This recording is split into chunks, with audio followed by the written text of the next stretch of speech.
Valya, I know, but she won't be seen unless she wants to be.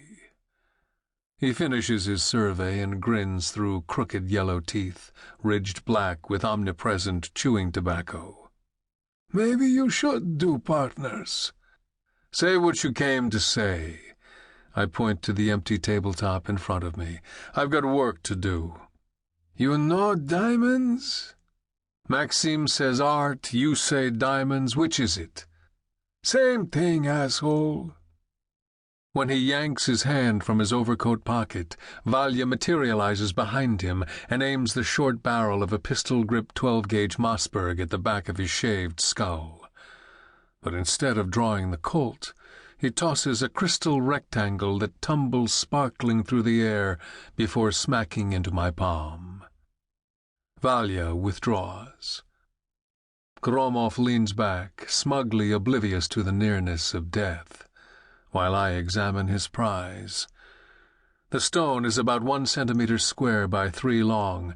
One end is broken, jagging up into a ragged half-peak. Unreadable inscriptions are etched into its flat sides. The etchings are names written in Persian, I know. I toss it back, and he catches it deftly. You're an idiot, Gromov. His jaw muscles are so big that his face widens into a pyramid when he clenches his teeth. Fuck you!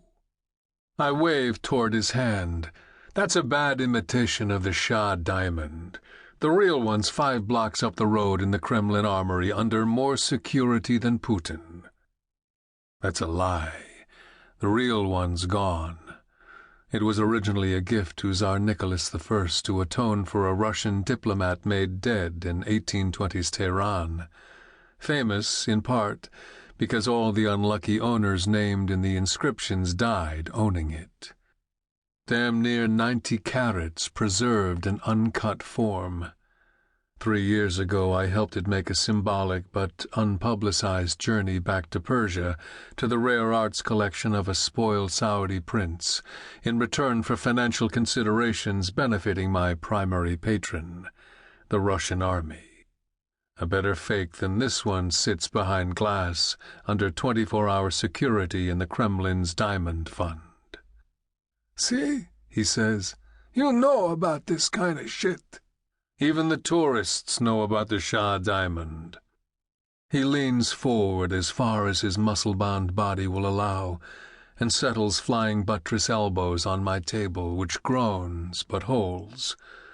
Like much of the older furniture in Moscow, it was sturdily built by cold gulag hands. What if I told you I could get the real thing, with nobody the wiser?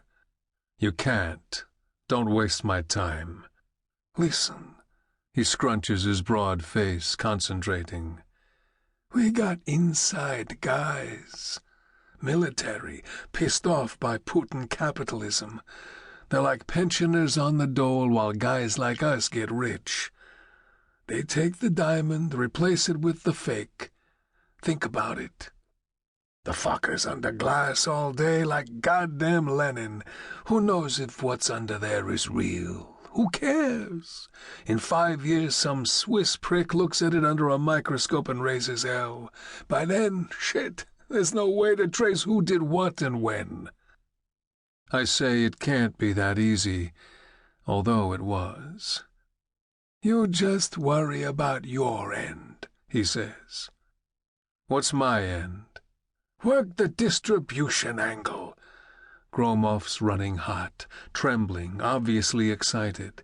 You're tight with that fag, Nigel Bowles.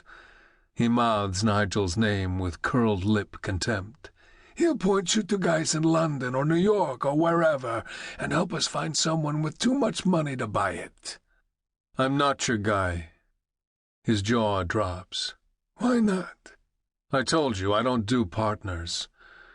And I think your chances of getting the real thing out of there are 0.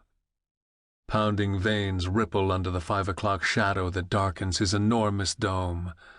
Why do you make things so fucking hard, Volk? 3 times I say let's do business. 3 times you tell me to fuck off. He rolls mountainous shoulders as if to make room.